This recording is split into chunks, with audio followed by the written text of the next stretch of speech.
So there I was, 5-hour drive yet from Boise, Idaho, on what had already been a long day. I was wet and muddy from the waist down. I wasn't sure if my phone would ever work properly again, and I was standing outside of a stranger's house, knocking on the front door, hoping that if they answered, I would be able to explain myself and appease them with a bit of cash for the property damage that my young mule had just done. I hadn't seen any of this coming when the day started. And the only bright thing was that I had a pair of spare shorts and flip-flops in the truck for the rest of the ride home.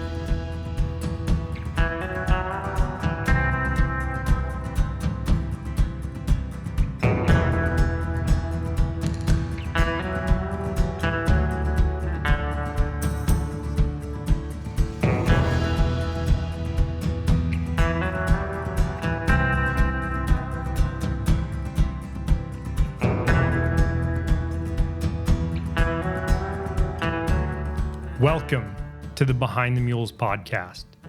This is episode number 2, one of our Mule-It edition podcasts, where we're going to show you a little bit behind the scenes of the coffee company that I've helped grow for the past 9 years, as well as maybe show you a little bit of Behind the Mules. If you listened to episode 1 of Behind the Mules, you listened to me talk about growing a trailside coffee service in the Boise foothills with my trusty pack mule, Richard, back in 2016. On weekends, I would pack Richard up with a coffee camp, take him into the hills, and give out free coffee. Now, giving out free coffee is not a sustainable business practice, and so I had to turn that into a real company at some point. In the early years, I focused on bottled cold brew. And then in 2018, I merged my company with another local company, Ironside Roasting. The founder of Ironside Roasting Company is Colin Seeley, and our combined entity, Iron Mule Inc., still has our original brands, Café Mulé, Ironside Roasting Company, and Draft Mule, a third brand that we launched. Colin Seeley is our operations officer. You'll hear from him today, as well as 2 other people who are incredibly important to me, Dylan Grzanek, our lead roaster, and Chad Randall, our operations manager. Without further ado, let's get into it.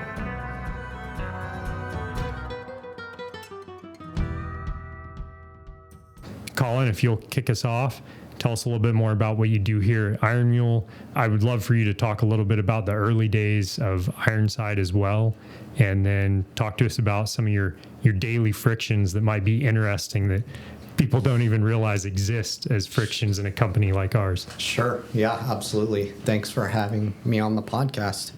Like Maddie said, I founded Ironside Roasting Company. I believe it was about 2015, a long time ago now. And we joined forces, kind of merged up in 2018.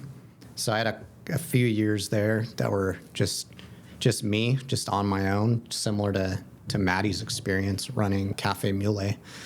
I tried to stay under the radar on government entities and things like that, permits. I didn't have the same types of conflicts there, but I think it was just same kind of thing that a lot of people listening, maybe anyone who's started a business has faced when you're doing everything by yourself. Just there's a lot to do. You're wearing a lot of hats.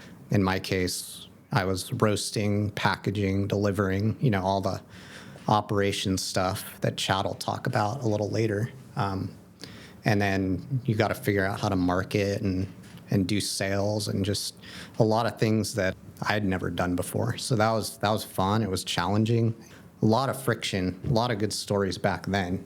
I will say partnering with Matt, that obviously made things a lot easier in a lot of ways. Yeah, I was about to jump in and just, I ended off episode 1 talking about how, I faced a lot of struggles with kind of the trail running support business that I was trying to get off the ground. I had some opportunity then when I started serving coffee on the trail and Whole Foods came in and asked me to do a bottled cold brew. But I continued to face some challenges, and that opportunity didn't end up being everything I thought it was going to be either. So for about 3 years, I was just really grinding as one person, steeping cold brew, trying to figure out on both the production side and the sales side how to scale and get bigger and just get over that tipping point where it makes it worth it, right? I mean, you can be profitable on one bottle, but that's not going to do anything for you and your family to bring home the profit off of that. So you have an impetus to grow. And I will say it was incredibly stressful. So, my mid-30s, like I thought I was going to have a heart attack. I would lay at home at night, unable to sleep, and my chest would hurt. Yeah, when we partnered, it was a godsend there. I mean, not only did you bring in the roasting side of the business, which I was not roasting my coffee. I was focused on the wet production, but you brought that as a skill set. But I think more than anything was just our ability to work as a team and bring in that kind of emotional support. Yeah, absolutely. Yeah, that's a huge piece. You get to the end of your rope sometimes. You're just really nervous, really worried. So yeah, just having a united front and being a part of a team, someone else you can bounce ideas off of and kind of go to battle with. Obviously, our challenges changed. They're still significant, but now we can, we've got a team, we've got a group that we can face them together. So I think, there's a huge emotional piece for sure. And after we merged, we went from Café Mulé was just a cold brew brand, and you said, well, why don't we release it as a roasted coffee, which we did, and that was a really great move for us. And then we realized, I think we explored for a while starting a retail shop. I think both of us, I don't want to speak totally for you, but I think you're a food scientist by background. I was a military officer. We both really enjoyed the operations side of what we were doing, like being in a warehouse, roasting, packaging coffee. But we didn't necessarily want to hire and manage baristas. And absolutely. Yeah. So, I think we moved away from looking at a retail shop operation, which really meant that we had to grow through grocery or through selling to other cafes and restaurants. But, based on the size of our area, we really had to grow through selling coffee and grocery. And that changed kind of the kind of team that we looked at and how we were going to move forward. Yeah, absolutely. It's a great point because I think that is one of our remaining challenges is, we don't have this flagship, beautiful shop that people can come in off the street and just know who we are. And we do operate a lot better behind the scenes, operations, logistics, just all these kind of, I guess, boring things that people don't think about. So we don't have that flashy, outlet. So that is a challenge because we like people. We want people to know us. People. So.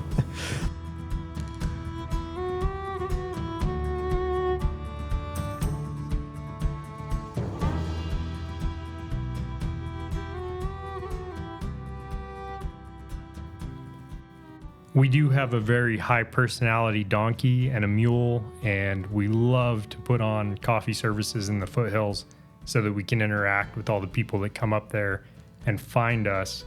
And we wish we could do that a whole lot more.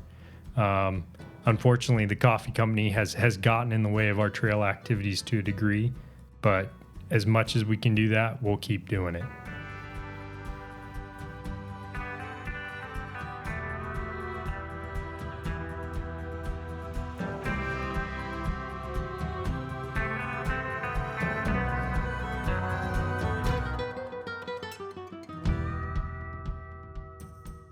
Anyway, I'll fast forward a bit to kind of today. So yeah, like Maddie mentioned, I have more of an operations, food science background. I've done product development. I've worked in, large scale manufacturing facilities, which operate often 24 hours a day, 365 days a year. So, I've spent the night in the plant floor sometimes. It's not glamorous, but nowadays, I'm kind of, I guess you could say the CFO maybe, or the, I guess, glorified bookkeeper, let's put it that way, which is another, again, that's not something I'd really done in the past. So it's kind of a new role that I had to to learn, just beyond your day-to-day QuickBooks stuff. So again, not super exciting stuff, managing the money.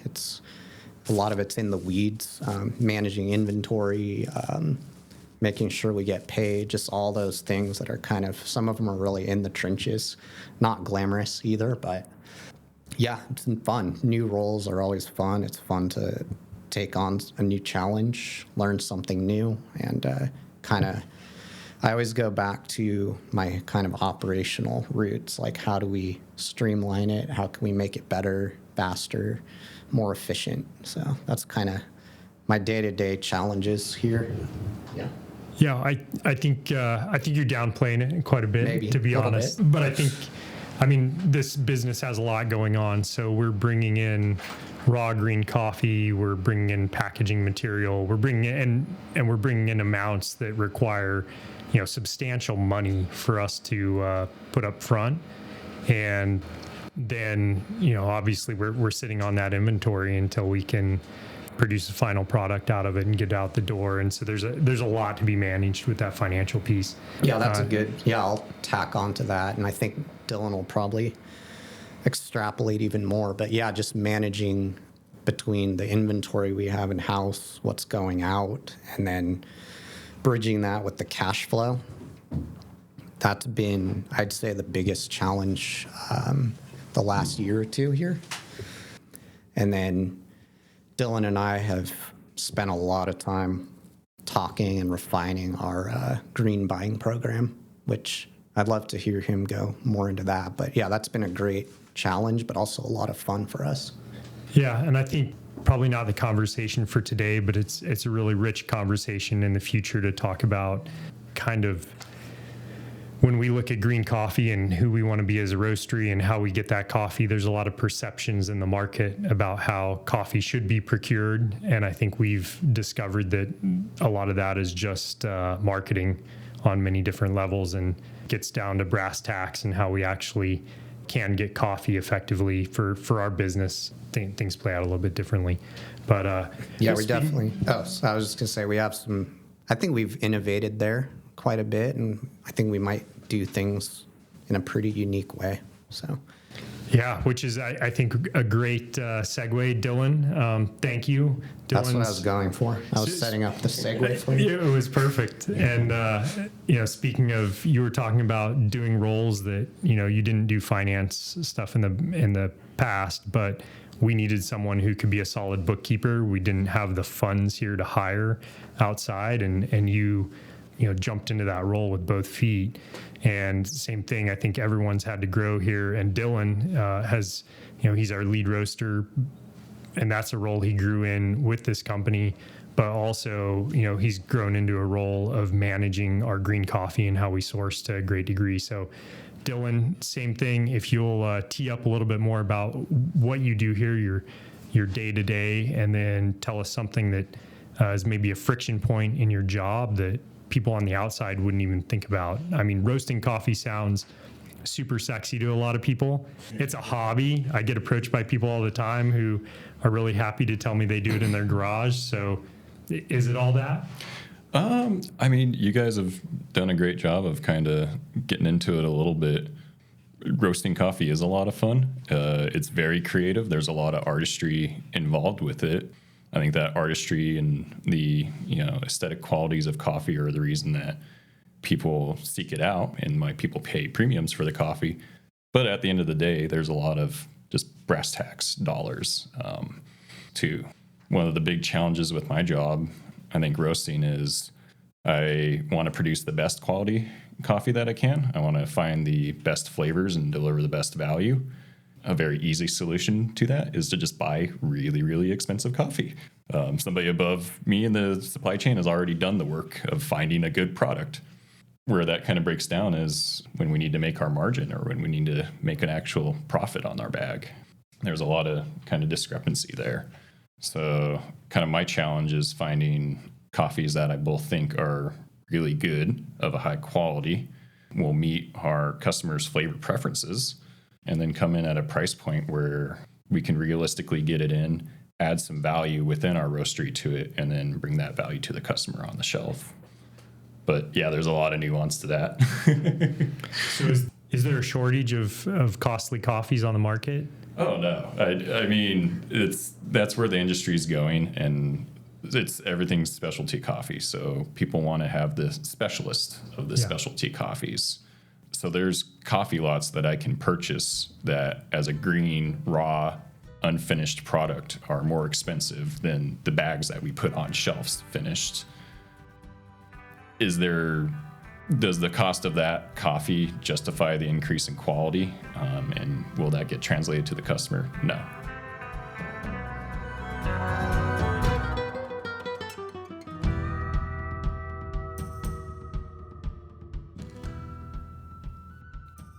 So one of our former employees, after he left the Boise area, went on to work for a coffee importer.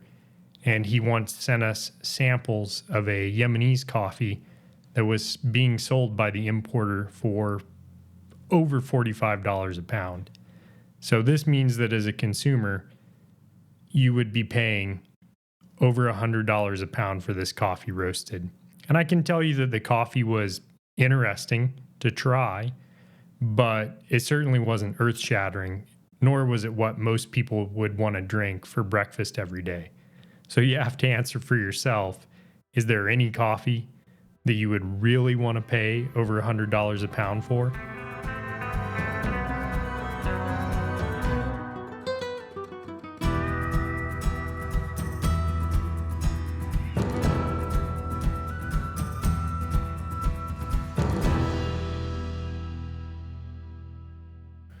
So a lot of the times I'm playing with more kind of underdog offerings that then with some really careful roasting, some careful blending, I can actually deliver a higher quality product to shelves. Yeah. And I'm incredibly proud of the coffee we put out, but I think we're very intentional in those coffees. So with our Ironside line, it's single origins that we try to rotate somewhat frequently. And we're trying to address those customers that are looking for something unique. So think about the wine drinker that, you know, they're into wines because they're into the uniqueness of the different wines that they taste. But then with our Café Mulé coffee, you know, those are blends, and we're trying to maintain a really tasty, high quality blend that's consistent, so that if people know that they like our medium roast breakfast blend, they're going to like it today, they're going to like it next year, they're going to like it the year after. And, you know, part of the magic about what you do and what Colin really started and I think trained you in is coffees are changing year to year, even from the same farm. It's something that's grown, you know, it comes from the ground, and it's the flavor changes. So we can't just buy the same coffee year over year and necessarily get the same taste out on the back end. And so that's another component of matching that up with what we can actually afford to buy and, you know, stay in business. Anyway, just wanted to add that because I think that's a nuance of what you do that's really cool. It's very fun. We don't purchase in a vacuum, and crops and coffees are seasonal. And so a lot that we find one year that is really great quality, really great price point, something that slots in perfect to our program, the next year might not work at all. Oftentimes when I find a really good coffee for a good price, I'm not the only one who found it. There's other people. And so things move quickly, plans change a lot. Yeah. And having a little flexibility there makes all the difference.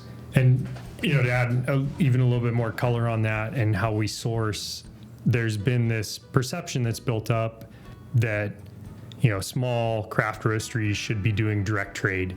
And the reality is that coffee moves around the world in container loads. And so there's very few people that are actually big enough to be able to buy shipping container loads of coffee and truly direct trade with someone. And even to make it more complicated, you know, farms grow the coffee and they do a bit of the processing, but all coffee goes through a dry mill, which is a huge multi-million-dollar facility before it even gets loaded into containers and starts moving around the world. So there's all these structural things in the supply chain that keep, you know, your corner cafe roastery from being able to actually do direct trade, but there's a lot of abuse in the industry, or what I see as abuse in marketing, where an importer is just, buying a coffee from an exporter, and then they're advertising it as direct trade because they've identified who the farmer is supposed to be. And then, they sell it to a cafe roastery and they market it to their customers as direct trade coffee. And to me, the real, direct trade would be, yes, the farmer, you have some sort of relationship with that farm, and beyond that, you're actually able to change the financial outcome for that farmer. There's some sort of direct negotiation, and that's almost impossible to truly find. So it may be very interesting for people who aren't in the industry, but as a coffee roastery, when we purchase coffee from an importer, especially a high dollar coffee, we oftentimes receive a digital packet in our email that has a really high quality set of photos of the person who's supposed to have been the farmer of this coffee, along with their name, oftentimes the location they live, a bit of family history, and there's usually some sort of kind of bootstrapping or rags to riches story that's involved in that. And I hope that many of these stories are true because they are inspiring. But over time, we've become a little bit suspect of some of these stories, and we've actually pushed back and asked questions of importers about the veracity of some of these stories. And we've been surprised that it isn't always exactly as it's presented. And I don't blame other roasters for necessarily passing this on, because I think a lot of times they're fooled and they just take it at face value that this information is correct. But then oftentimes a consumer, even further down the chain, believes that, a certain roaster actually has acquired these photos in the story and knows this person, and there's this real direct relationship, when oftentimes there isn't. This is just the kind of information that gets passed on at this point from importers to roasters, and that roasters pass on to consumers because importers know the value of passing on this information and how it can be marketed.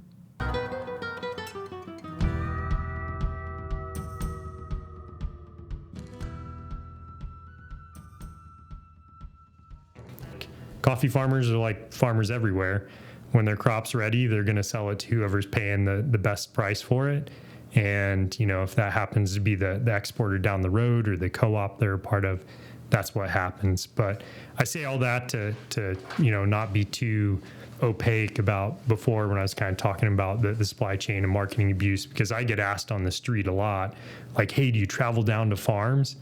And I always have to explain to people, we're 6 people here, and we sell coffee throughout Washington State, Oregon, the Southwest, some in the Midwest, and Idaho, Montana, Wyoming. Like we have a pretty big distribution reach, and we're reasonably good size, and it makes no financial sense for us to go down and visit farms. Like that's a costly trip, and it just doesn't pencil in. So, the people that post photos on Instagram of them visiting a farm and, they happen to have a small craft, roastery, it's like, well, that's pure marketing there. It's usually not something that's meaningful from actually trading the coffee and benefiting the farmer.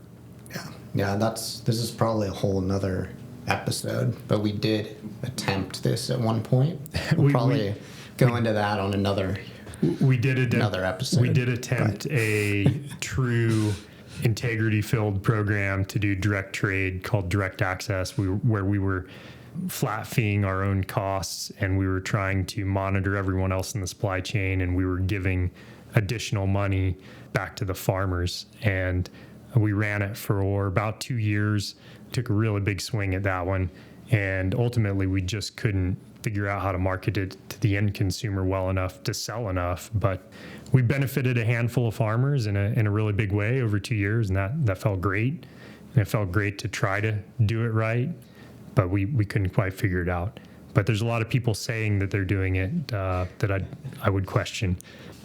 Anything else to add, Dylan, about any unusual or unthought of frictions in your day-to-day job? No, I think you guys hit a lot of it. Just the kind of always being a little skeptical and going down the endless rabbit hole of green coffee purchasing in this global commodity. Like it's anytime you think you have it figured out, there's always a different angle or something new to learn about it. Yeah. Pray that Brazil doesn't have early frosts. That's what I've learned. Gosh, yeah. Or droughts. Or droughts, yeah. We want Brazilian coffee, Vietnamese coffee. They need to do well. Yeah, it all comes down to Brazil. Yeah. So. Yep. However their coffee's priced, that's how everyone else's is. Can I accuse Dylan also of downplaying his abilities a little bit real fast? 100%. So, I mean, I just want to real quick add on, anybody can buy a 7 or 10 or, $15 cup of excellence green lot and still ruin it in the roaster. Yeah. So just because you have really great, expensive green and maybe even a photo next to the farmer doesn't mean your coffee's going to be good. So the roasting position is very critical. And it's even harder when you're taking, average coffee and making it taste really good. So that's what Dylan does every day. So that's hard. Yeah. Thank you, Dylan. Good job, Dylan. We all take our hats off to you. Chad, you are, I think you resist the ops manager title. You put something different in your email. Stoke, something with Stoke, I think. Maybe. Flow. The operations flow manager. But you do an amazing job for us here. I'll let you tell everyone kind of what your role is. And same question, what's some unseen, on the outside friction that you face in that role? Well, my name is Chad, and I am the operations manager here. I like to put in the word flow because I like to just keep things flowing around here. I think that's kind of all kind of business that kind of comes in with operations. If you can kind of keep it coming in one end and going out the other in a good, timely manner with efficiency is the way to go. So I kind of strive for that, but really just handling a lot of the day-to-day stuff with dealing with the customer's orders, packaging that coffee. First off, it also starts with the roaster. So I always got to go back to make sure we have the green coffee on hand. And just to make sure that our roasting team can roast it in time, then put it into play with our packaging and our packaging team, and then putting that all together, and then actually delivering it or transporting it, shipping it out of our area. Well, I'll say you're very dynamic. So being a small business and not having a cafe, so a cafe brings in a lot of sales dollars basically. And it doesn't mean it's going to be profitable. In fact, I think it's incredibly hard to run a profitable cafe, but because we don't have a cafe and we are solely focused on grocery and selling to cafes that don't roast their own coffee, restaurants, and we do some direct to consumer sales, I think you have a really tough job. Every day you have orders coming in online, and then on a weekly basis, and depending on how naughty or not naughty some of our partners are in placing their orders on time, you have a barrage of orders coming in from grocery stores, from other cafes, and then you have distributors placing purchase orders for the larger groceries. So all of those bring their own timeline, and I think you have to be incredibly dynamic to do what you do. I also have a nice team that I work with. They're out on delivery right now. They're doing multiple things right now, but we have Haley and Cody that work with us. And Cody, we're expanding right now to also do some roasting, but they pretty much handle our packaging line, prepping all of our bags, making sure everything's ready to go on a weekly basis, and basically just helping me out with everything that I'm bringing in, and then shooting them back to them, trying to get it out as efficiently as possible. Friction, I'm more of an optimist, so I don't like to talk about friction, so it makes me a little bit uncomfortable. Hurdle? But no, there's friction. I think what gravitates me here in general is small business, and I think small business, what you guys have talked about, there's friction daily, but it's cool. You don't know what it's going to be, and sometimes it's challenges that you're like, oh gosh, I can't get to that. I'm going to have to pull in some teammates to learn how to do that. But friction, if you're going to push me, I would say for me, it's like I consider our product it's like our little baby. Like we start from the beginning, we cultivate it here, we do the best that we can, we make it look pretty, we send it out, And then growing in that business, sometimes you have to then relinquish that control of your child or your baby when it's out there. And sometimes when you look out there, I'm not mentioning any names, it doesn't look, or this appearance isn't how you presented it or left your facility, and that you're still kind of responsible for that. And, some of those are casualties of war and trying to move up into a bigger pond, and we're kind of moving into an ocean. You give up that control, and sometimes, it doesn't always look the way you want it on the other side. So very specifically here, Chad's talking about working with our large grocery partners. And there's a grocer that we work with that anyone listening to this podcast would recognize by name. And I can go into their stores, and out of the 3 Café Mulé varieties that they carry, probably, I'd say at least 30 or 40% of the time, they're going to have one of those 3 varieties facing the wrong way on shelf. And probably 20% of the time, one of the varieties is going to be completely sold out on shelf. And so when you're a supplier and when you are carrying all the financial risk in the transactions that you undertake with distributors and grocers, starts to be a little rough when you see that downstream and you see people not respecting and keeping up the product the way you would want. The absolute biggest kind of hurdle or friction that I try to overcome day to day that, I think the outside public doesn't realize is I spend a lot of time negotiating with distributors and grocers to get money back that really should have been ours to begin with. To the tune of this year, we're already at $9,000 kind of recovered. There was just money that people were erroneously charging us for, or there was a mistake made, or there was something that was kind of very self-dealing on their part. But the thing that people don't realize is when you are a small business and you want to be in a large grocery chain, you're going to go through a distributor. That distributor is going to be the select preferred distributor by the grocer.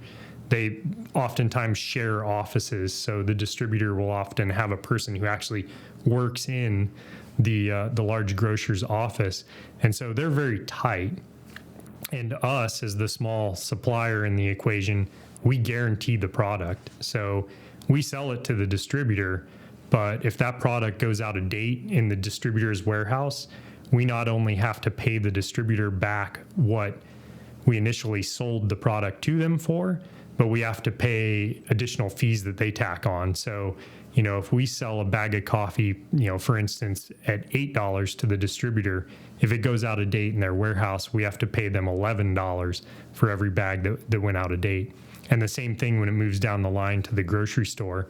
So, if it goes out of date on the grocery shelf, we don't just have to pay what, we sold the product to the distributor for. We have to pay that plus additional fees. So it's a really high stakes game.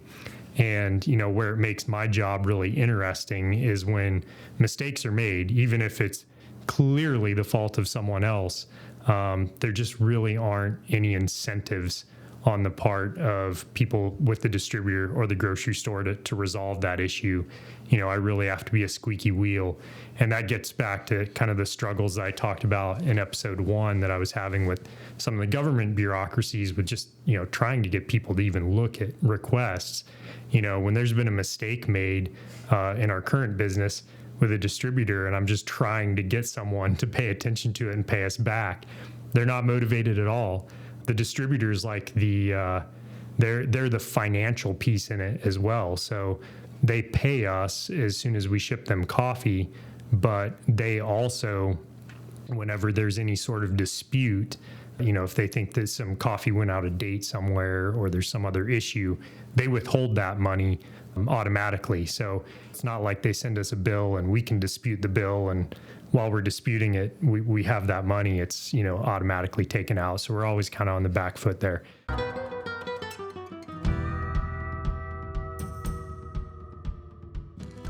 I get asked to speak at a business law class here at University of Idaho every year, and fail not every year. The students, I tell them this and they're like, "What, can't you renegotiate that? Can you do that?" And it's like, that's not how it works. When you're a 5-person or 6-person organization, as we happen to be, and you're selling into a 5,000 person, distributor, and they're selling on to a many thousands of people in huge national grocery chain. They hand you the contract and you either sign it or they find the next guy that looks like you, and they just do business with them. Yeah, there's always someone else waiting in the wings that wants to get into that distributorship. So can I ask you a question? Sure. On that note, since we are small, compared to these companies, they're multi-million-dollar companies, what's your approach to negotiating for us? Because like we just mentioned, there's dozens or who knows how many other small businesses that are ready to jump in and fill that slot.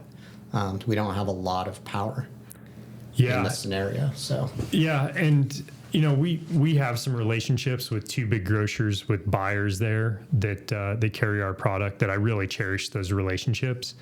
Those buyers happen to be good people and they treat us well. And that's not always what we find. I mean, we've been dealt with in the past by some other buyers who really leverage that position of power. And to be honest, we live a little bit terrified. I do, that at any moment, a grocery buyer can make a decision on a whim that they're going to go a different direction, as they would put it, and cut your product from the shelf, and there's zero recourse there.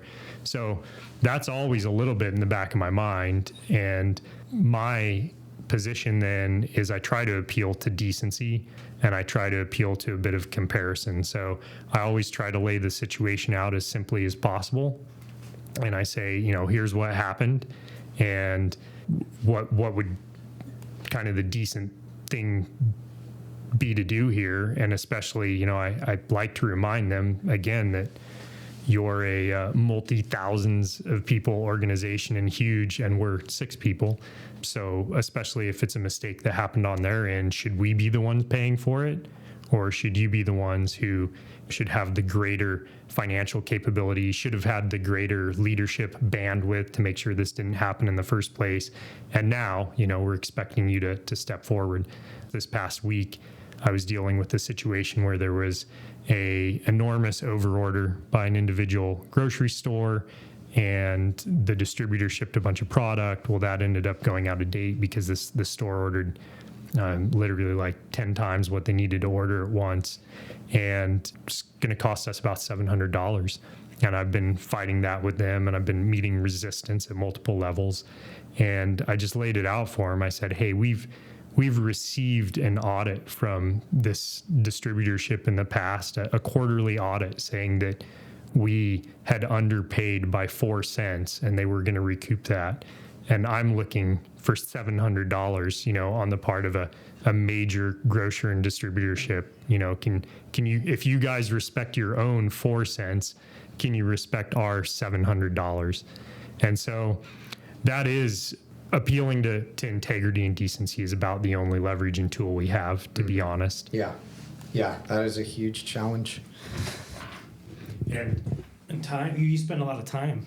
Well, both you guys do, like fighting those guys. What goes unseen and not noticed by a lot of people. No, it is a lot of time, and I think Colin and I have had that conversation in the past because we're both doing deep research when these things happen. Earlier this year, we had the distributor, one of them that we work with, come to us and say that we owed $5,000 for a rollout in some additional grocery stores that we hadn't heard anything about. And, we're fighting and fighting and fighting for 2 weeks. I mean, we were just researching to prove the case that didn't happen. And then, at the end of those 2 weeks, we got an email like, oh, don't worry about it. But, Colin and I spent hours upon hours digging in and having to prove that case, because our alternative was we were being told that we had to pay this $5,000. And if we didn't pay it, well, that obviously can have severe impacts on an existing business that we have. So that's rough. And I always try to prove that point a little bit. That's kind of my secondary thing that I go to is like, hey, look at the time and cost that you're creating for us. Can we just kind of fess up to what we've all done or not done and, make it right?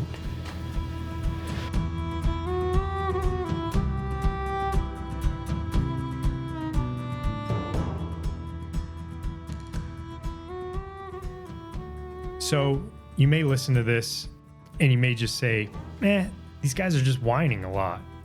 This is just business. Like, get over it. Why should you care? Well, I really think that you should care, because if you're listening to this, I would imagine that you probably purchase a lot of your food at a grocery store. All the difficulties that we're pointing out, these frictions, they create cost for you. So we're presenting the extreme example of a small supplier selling in distributed grocery, but the distributors and the grocers, they play the same games with larger suppliers. They create the same inefficiencies. The only difference is those larger suppliers oftentimes can actually hire a staff to deal specifically with their distributor or their grocery partner. But that staff costs money. And at the end of the day, all of these frictions, they add cost to what you pay for the food that you eat. Well, I wanted to talk about the summer too a little bit. So obviously for us, I think the big and kind of sad issue with the summer, if you're not familiar with our coffee company or you didn't listen to the first episode, 9 years ago, I started serving coffee in the foothills off of a pack mule named Richard. And Richard was a very colorful Craigslist purchase, low dollar mule.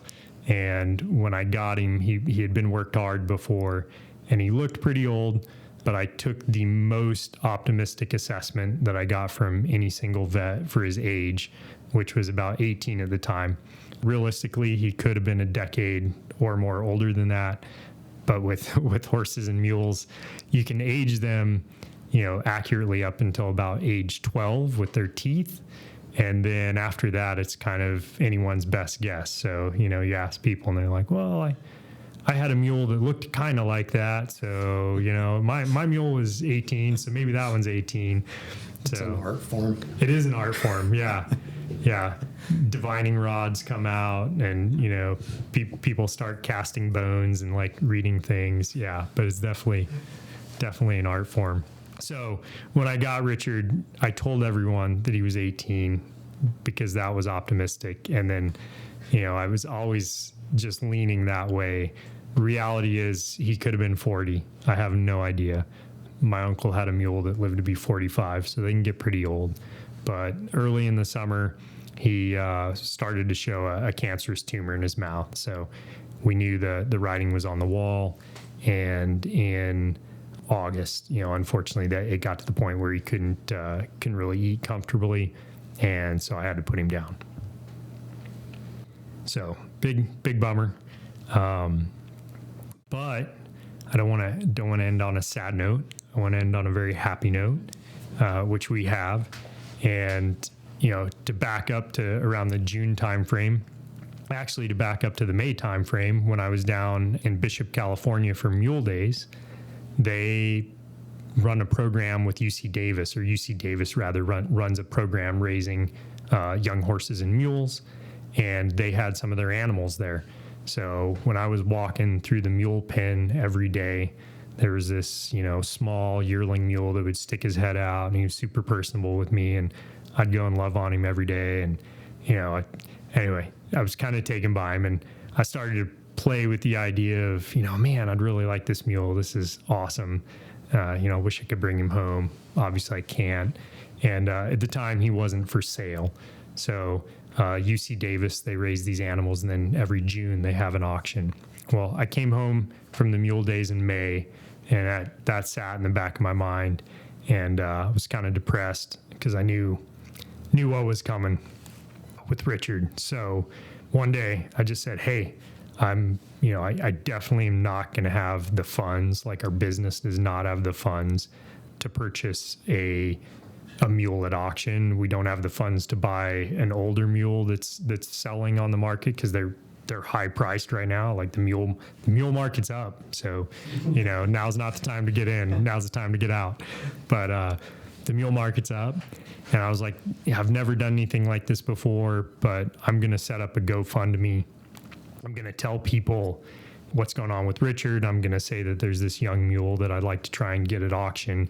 And additionally, we have a mammoth donkey named Eugene, and donkeys have kind of require a partner. So, I was fearing the day when Richard went away and he didn't have that. So trying to solve a lot of issues here.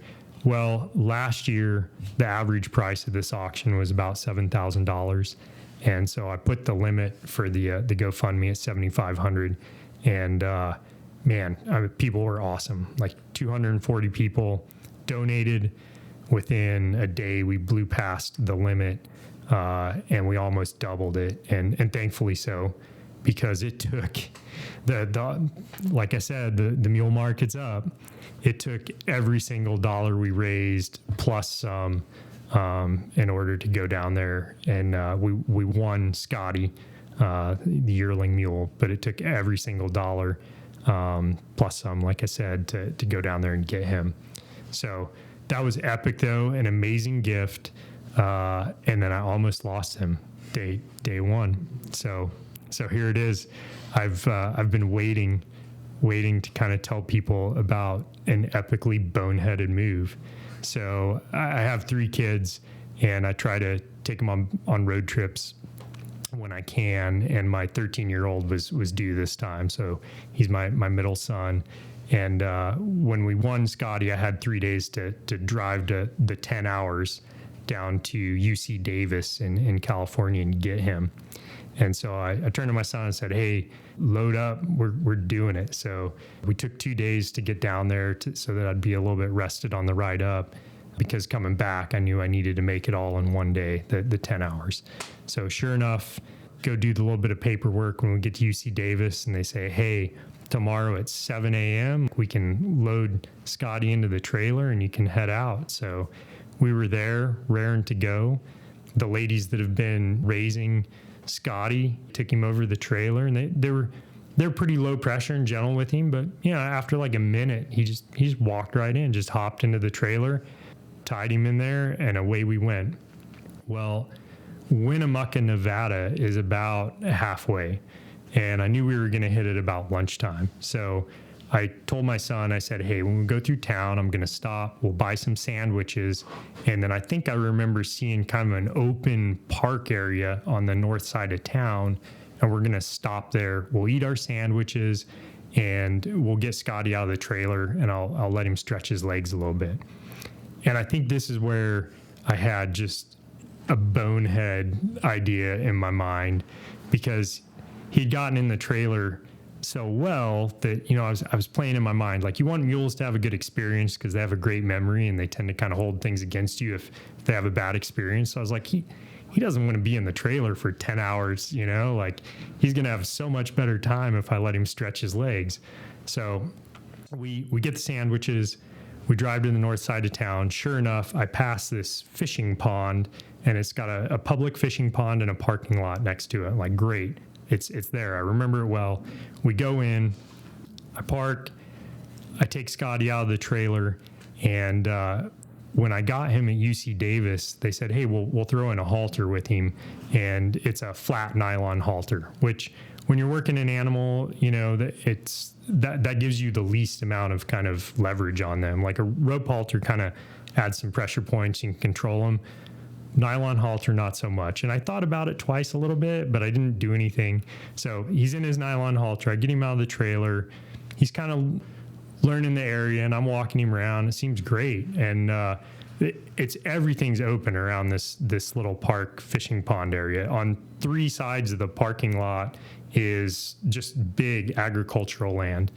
And so things were going well, and I was about to tie him to the trailer so I could go eat my sandwich. And I was like 5 steps from it, and this huge donkey that's in a pasture adjacent to this parking lot runs up towards the fence line, postures, and he makes a big woof. And the minute he did that, Scotty's eyes got huge, and half a second later, he was running. I mean, he was just bolting, and I didn't expect it. And bad on me. I mean, I was dirt skiing. Like, he was dragging me in this gravel parking lot, and he was off. But he was moving away from the direction where you pull in, and there's a fence line in front of him, barbed wire fence. And so, I thought for sure, I was like, well, him dragging me is going to be scarier, right? Now he thinks something's after him, is dragging me. So I'm just going to let loose. He's, there's also a natural break from parking lot to this kind of grass before it hits the fence. He's just going to, bolt a little bit. He's going to stop, and I'm going to be able to get him again. That's not what happened. I let go of the rope, which wouldn't have done any good anyway. He kept going. He blasted into this barbed wire fence in front of him, flipped over the top of it, and I'm behind him going, whoa, whoa, whoa, whoa. He jumps up. He's taken down 3 of the barbed wire strands, but he jumps up, and luckily wasn't super tangled in him. He didn't really get caught up. And he just keeps going the direction that he was, which was away from me. Well, about 20 feet in front of him is this huge stock pond, and in front of that is 220 acres. So he goes full bore, jumps into the stock pond, and starts moving across it. And the pond waters is mid-level on him, so it's up over his belly. And I'm just in hot pursuit. There's nothing I can do. And my son's looking at me like, whoa, Dad, this is insane. I had a moment just to look back and see my son's eyes, which are now as big as Scotty's were. Why jump in the pond? It's like, well, I'm going swimming. So I finally make it to Scotty before he gets to the opposite side of the pond. But I'm in over waist deep water. I get a hold of the lead rope. I'm talking to him. I'm calming him down. And I'm like, all right, let's go. The only way that I can see to go is back. So I lead him as best I can through the pond back without him jumping on me, because he's having to hop and kind of move awkwardly to get through the deep water. We get over there to where he went through the fence, and he had taken down the barbed wire and loosened it a lot, but it wasn't down enough that we could safely walk back over without potential of him getting caught up, because some of the wire was still, it was dispersed and hanging up, 2 to 3 feet off the ground, but loose. So I was like, okay, not going to work. So I subsequently, decide that I'm going to try to walk to the nearest house that I can see, which is about a half mile away. Unfortunately, this is near the part of the pasture that was partitioned off with this donkey. So I get Scotty moving that way. And as I'm doing so, I realized that my phone had been in my pant pocket when I went in the water. Well, I put it in the chest pocket of my pearl snap, because to hopefully dry out and still be good again. I have no idea if I've just roached it or not, but I put it in the pocket. And right as we go by this, the closest spot to this donkey, he comes over and he does the same thing that he initially did, a woofs at Scotty, and Scotty goes berserk and once again strips the lead out of my hand, which there was just no keeping up with him. I mean, a nylon halter is basically, it might as well be a pulling harness. You just have no leverage on that. And so he's now off loose in 220 acres. In that melee, the phone came out of my pocket as I'm trying to run to hold on to the lead rope, and we're now in, over waist high grass. So I throw my hat down. I yell back to my son, like, come to my hat and please figure out where my phone is. And I'm off to hopefully get this mule. So he runs to the back end of this ginormous pasture, and I get him. And I get him over finally by where this house was. There's no gate in the fence. It isn't the home that, belongs to this large piece of property. So I go the opposite direction in this huge pasture land, and I finally find an electric fence. And it looks like it partitions off the pasture between the area where they do receiving for their cattle, where they have some corrals, and the main pasture that I was in. So the fence was put up with every fifth post was a T-post, and everything in between was a step-in fiberglass post that you can, pull up. And I told my son, who had caught up with me at the time, I was like, hey, you're going to have to be a little brave here. You might get shocked. It won't kill you, but I need you to pull out.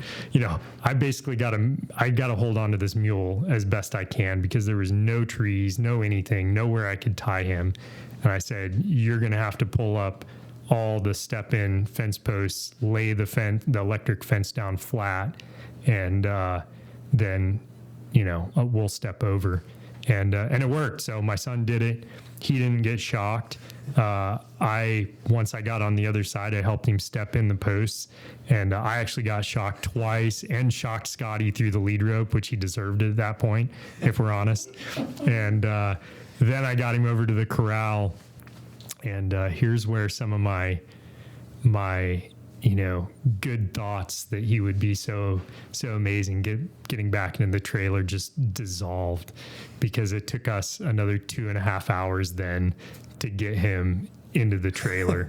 And I didn't want to voice it, but my son later voiced my thoughts, which was like, man, Dad, I thought we were gonna have to sleep there. So yeah, there it is. We're incredibly happy and appreciative for everything that people did for us in getting Scotty. I almost lost him day one. Thankfully, I didn't. Of course, I wouldn't have let him get away that easy, but he didn't get hurt, which was the important thing. He came out with a few scratches on him, and he's coming along as a really cool, really good little mule. With that, I think any parting shots here? First time ever speaking on a podcast, so hopefully it'll get better. All right. Yeah. That's what we're all aiming for. No, that's what it's about here too, is just doing stuff, trying it, and moving on. Yeah. Well, Dylan? No, thanks for sitting us down, and it was fun. Yeah, it was a lot of fun. Yeah. Got a lot more material, I think, in the future. Thank you, Chad, Dylan, Colin. I love you all, and it's great to work with you. And thank you for being on the podcast. And thanks to everyone who listens. Thank you. Yeah.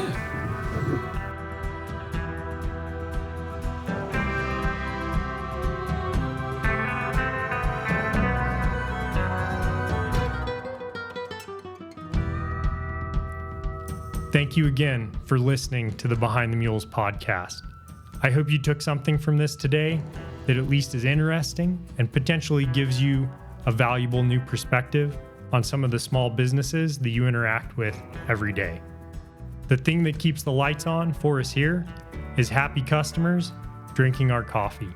If you're in the market for some delicious coffee, please consider going to our website, cafemule.com, spelled CAFEMULE.com, and buying yourself a bag or two. I'd love for you to taste the coffee that Colin's helping source, Dylan's roasting, and Chad's making sure it gets out the door every single day. Thank you again for listening.